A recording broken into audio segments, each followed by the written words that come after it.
Hi అండి, అందరూ ఎలా ఉన్నారు? బాగున్నారా? నిన్నటి వీడియో వరకు మా జీవితంలో జరిగిన సంఘటనలన్నీ యూట్యూబ్ ద్వారా మీ అందరికి పంచుకున్నాను. చాలా ఆనందంగా ఉంది. చాలా మంది కామెంట్లు కూడా పెడుతున్నారు. మీ సాక్ష్యం మమ్మల్ని బలపరిచే విధంగా ఉందక్క, చాలా చక్కగా చెప్తున్నారు దేవుని గురించి, వంట కూడా బాగా చేస్తున్నారు, ఇలా చాలా కామెంట్లు అయితే పెడుతున్నారు. నెగిటివ్ కామెంట్స్ కూడా వస్తున్నాయి. వీటన్నిటికీ ఒక వీడియో తీసి సమాధానం చెప్తాను, నేను ఎందుకు చెప్తున్నాను ఈ విషయాలన్నీ అని. కొంతమంది అయితే ఇంట్లో విషయాలు అలా సోషల్ మీడియాలో చెప్తున్నారు, చెప్పకూడదు కదా అని అంటున్నారు. మీరు అడిగిన ప్రశ్నలన్నిటికీ జవాబు అయితే చెప్తాను తొందరలోనే. నిన్న వీడియోలో చెప్పాను కదా మా ఫ్రెండ్ గురించి. ఈరోజు మేము ఇలా ఉన్నామంటే ఆమె చేసిన హెల్పే, దేవుడే ఆమె ద్వారా మాకు హెల్ప్ చేశారని మేము అనుకుంటున్నాము. ఇప్పుడు కూడా హెల్ప్ చేస్తానే ఉంది. మాకేమన్నా ఇబ్బంది అన్నప్పుడు ఒక్క ఫోన్ కాల్ చేస్తే వెంటనే సహాయం అయితే అందుతుంది ఆమె ద్వారా. సొంత వాళ్ళు కూడా అట్లా చేయరు, మమ్మల్ని అంత బాగా ఆదుకుంటుంది.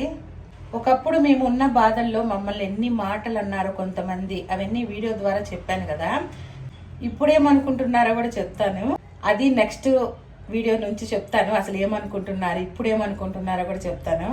ఇంకా ఇప్పుడైతే ఊరు నుంచి మా వారు వస్తున్నారు. నేనైతే వంట చేశాను, ఏం చేశానో మీకు కూడా చూపిస్తాను. వైట్ రైస్ అయితే వండాను. ఈ రైస్ గురించి ఎన్ని కామెంట్లు అండి. యూట్యూబ్ స్టార్ట్ చేసిన కాడి నుంచి ఈ రైస్ గురించే కనీసం ఒక 80% ఈ రైస్ గురించి కామెంట్లు అయితే వస్తున్నాయి. దీనికి కూడా ఒక వీడియో తీసి పెట్టాలి. ఇంకా ఇక్కడ వచ్చేసి దోసకాయ పప్పు అయితే చేశాను, నెయ్యి వేసి తాలింపు అయితే వేసాను. సూపర్గా ఉంటుంది, స్మెల్ కూడా భలే వస్తుంది. నేనైతే పచ్చళ్ళు పెట్టాను. ఇది వచ్చేసి ఉసిరికాయ పచ్చడి, ఇది టమాటా పచ్చడి.